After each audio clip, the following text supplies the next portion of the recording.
자, 연일 입장 표명, 김 여사 가방 반환 지시. 지금요, 김건희 여사의 과거의 이 명품백 논란, 이게 계속 뭔가 좀 진행 중인 상황이래요, 이 이슈가요. 근데 변호인이 있거든요. 근데 입장 표명을 좀 요새 하고 있어요. 일단 화면 좀 볼까요? 여기 보면은 최지우 변호사, 법률 대리인, 변호인이죠. 근데 이렇게 입장을 냅니다. 요 명품백, 요 사안과 관련해서. 검찰과 소환 조율 보도한다는 내용이 있는데 그거 사실 아닙니다. 이게 최근에 나왔어, 지난 8일. 소환 조사 불가피 입장도 들은 바 없다. 그러니까 보도가 이런 내용이 나왔을 때 그거에 대해서 아니라고 얘기한 거예요. 그러면서 뭐 이 기자단의 입장문을 배포했고요. 그리고 오늘은 또 언론에서 이런 얘기 또 합니다. 현직 영부인 검찰 소환 부적절한 선례가 될 것이다. 그러면서 뭐 서명 인터뷰를 했는데 이런 입장까지 좀 자세히 내고 그랬어요. 어떻게 보면 이례적일 수도 있거든요. 이렇게 보면 이 사안에 대해서. 이건 정혁신 변호사. 네네. 언론 인터뷰까지 나서서 이렇게 입장 설명하는 배경은 뭘까요? 뭔가 적극적으로 좀 설명하겠다 이 뜻입니까? 아니면 다른 의도입니까? 글쎄요. 저는 조금 의외라고 생각했는데 지금같이 예민한 상황에서 변호사까지 나서서 할 이야기가 있나? 그러니까 제가 추측하는 바로는 그렇다라고 하면은 검찰이 김건희 여사를 소환 조사하겠다라고 하는 의도를 밝힌 것인가? 저는 그런 생각이 들고요. 아, 그런 분위기가 있어서 그거에 대해서 적극적으로 좀 대응하는 거다 이렇게 볼 수 있다는 겁니까? 제 상식으로는 그런 것이 없다라고 하면 굳이 평지풍파 일으키듯이 변호사가 저렇게 이야기할 것인가? 사실 전당대회 앞두고 김건희 여사 문자 얘기가 나오면서 이게 파동이 일었는데 그 상황이란 말이에요. 지금요. 그렇죠. 파도를 갖다 더 크게 만들 수 있는, 파장을 더 크게 만들 수 있는 것이 아닌가.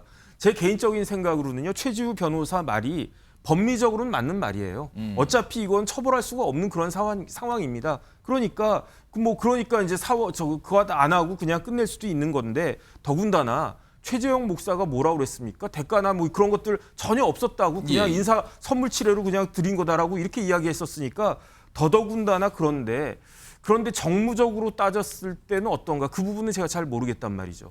그러니까 굳이 이런 이야기를 지금 할 필요가 뭐가 있었는지 저도 사실 궁금한 측면이 있습니다. 지금 이 변호인이 개인적인 의견이라고 일단 단서를 달긴 했어요. 근데 김건희 여사의 변호인이잖아요. 혹시 이게 대통령실의 입장을 반영한 거 아니냐라고 해석이 되는 거는 좀 무리한 건가요, 그러면은? 아니, 변호사가 이런 아주 중대하고 민감한 이야기를 개인적으로 하는 그런 변호사가 어디 있습니까? 변호사는요, 기본적으로 대리인이에요. 본인이 있고 당사자가 있고 아무리 뛰어난 변호사, 아무리 뭐 이렇게 수임료 많이 받는 변호사라고 해도 본질은 대리인인 겁니다. 대리인이 본인의 의사를 뛰어넘어가지고 자기 마음대로 이야기한다? 그리고 뭔가 입장 표명을 하고 그 입장 표명 자체도 그렇다면은 뭔가 얘기가 되고 조율이 된 거다 이렇게 보시는 거예요? 저는 상식적으로는 당사자의 의견을 듣거나 확인한 다음에 저런 이야기를 해야지 저렇지 않다라고 하면 그러면은 해임돼야 되는 것이 아닐까 생각이 듭니다. 그래서 약간 좀 이례적으로 받아들이는 측면이 있어요. 지금 저렇게 뭔가 입증을 적극적으로 내고 있는 거잖아요. 이런 상황에서요. 이 논란이 대상이 된 이 명품백 이게 좀 영상에 처음에 그 영상이 공개가 되고 뭐 시작이 된 사안인데 그 명품백을 받은 거예요. 받았어요. 근데 그 당일날 이거를 뭐 반환하라 뭐 지시를 했다 뭐 이런 얘기가 지금 나오고 있거든요. 검찰 좀 조사를 하고 있는데 화면 보겠습니다. 자, 여기 보면 이 행정관이 있어요. 이 행정관이 이렇게 얘기를 합니다. 참고인 출석 검찰에서 진술했는데 김건희 여사 명품백 받은 당일에 가방 반환을 지시했다. 그런데 이게 잊어서 못했다. 뭐 이런 진술했다고 지금 보도를 통해서 알려지고 있거든요. 그러니까 받았는데 그걸 반환하라라고 밑에 이제 행정관한테 지시를 했다. 근데 그 행정관이 다른 일 때문에 바빠서 깜빡했다, 잊었다. 이렇게 된 상황이란 말이에요. 이게 좀 언론 보도를 통해서 나온 내용입니다. 차재현 교수님. 예. 이건 어떻게 봐야 됩니까? 이 말을 믿을 수 있을까요? 저는 사실은 진짜 이것이 사실이라고 한다면 사실은 이 지난 11월 달에 이 명품백 수수 동영상이 나왔잖아요. 그리고 뭐 국민 여론이 막 들끓을 때 그때 사실 그 이야기를 했어야죠. 사실은 내가 받았는데 그 당일날 부적절하다고 생각해서 바로 돌려줘라고 했다. 그런 이야기가 그때 당시 나왔어야죠. 그리고 사실 그러니까 이 중요한 이 사안 자체를 이때까지 이야기를 안 하고 있었다. 사실 어떻게 보면 지난 총선의 그러니까 여당의 참패의 원인 중에서 하나 중요한 요소잖아요. 그렇다고 진작에 이 부분을 공개하고 당시 이 지시를 이행하지 못하면 행정관을 파면을 했어야죠. 그 행정관은 지금도 일을 하고 있어요. 도대체 이게 무슨 경우냐는 것이죠. 근데 찬찬히 따져보면요. 사실은 그동안 대통령실이 말을 바꿨다는 거예요. 지난 1월 19일 날 대통령실이 뭐라고 이야기를 했냐면 일단 이제 대통령 부부가 접수한 선물은 대통령 개인이 수취한 것이 아니고 관련 규정에 따라서 국가에 기속돼서 관리하고 있다. 예. 그런 이야기를 했고 그쯤에 이철규 의원이 소위 말하는 대통령의 의중을 대변하는 이철규 의원이 절차를 거쳐서 국고에 기속된 물건이다.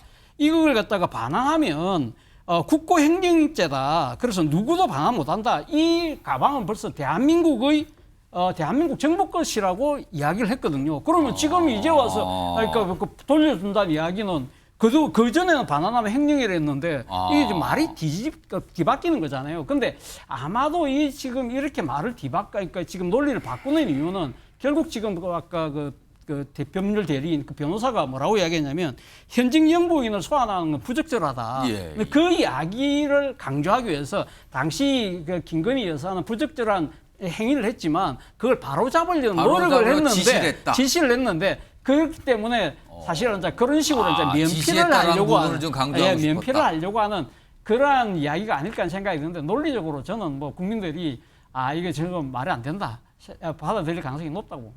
그러니까 지금 김건희 여사의 변호인과 이 행정관이 이제 검찰에서 진술했다는 내용 이런 게 보도를 통해서 지금 이렇게 나오고 있는 상황에서 전해드렸고요. 아까 잠시 예고해드렸는데 오늘 국민의힘 당대표 후보들 뭐 요새 전국을 돌면서 합동 연설회를 하고 있는데 오늘도 있었거든요. 근데 그 자리에서 뭔가 충돌이 벌어졌다는 그러네요. 그 모습 좀 확인해 보겠습니다. 지금 이 모습이 지금 나오고 있어요. 이게 무슨 상황입니까 지금? 지금 합동 연설에서 충돌이 벌어졌는데 한동훈 후보가 무대에 오르자 뭐 배신자라고 외치시는 분들이 그 현장에서 있었나 봐요. 그러면서 약간의 몸싸움처럼 좀 벌어졌나 본데요, 뭔가. 약간 좀 어수선하고 그런 분위기네요, 지금 화면상으로 보면. 한동훈 후보는 진정해달라. 그리고 이견 속에 정당 사건 해결된다. 약간 이렇게 달래서 뭔가 좀 수습됐다는데 지금 뭔가 막 사람들 끌어내고 넘어지고 저런 모습까지 나왔다고 하네요. 이게 격화되고 있군요. 그러니까 지지자들 간의 약간 몸싸움이라고 할 수 있습니다. 오늘 합동 연설회가 있었는데 충돌입니다.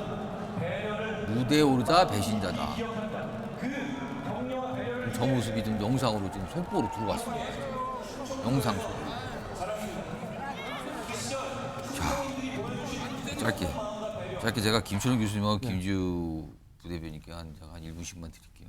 김초롱 교수님, 이거 무슨 모습입니까, 이거? 원래 뭐 전당대회를 치르다 보면 약간의 실랑이들은 지지자들 사이에서 좀 생기게 되는 법이거든요. 근데 저렇게 물리적 충돌까지 가고 특히 한동훈 후보를 향해서 배신자라고 하는 그러니까 무대 연설을 하기 위해서 올라갔는데 아마 다른 후보를 지지하시는 분이겠죠. 근데 배신자라고 하는 거는 계속적으로 원희룡 후보 측에서 그리고 또 지금 보면 원희룡 후보 이야기를 어떻게 보면 우리 그 보수 유튜버 중에서 상당히 조금 극단적으로 저 부분을 계속적으로 확대 재생산해가지고 입보시키는 그런 게 또 있거든요.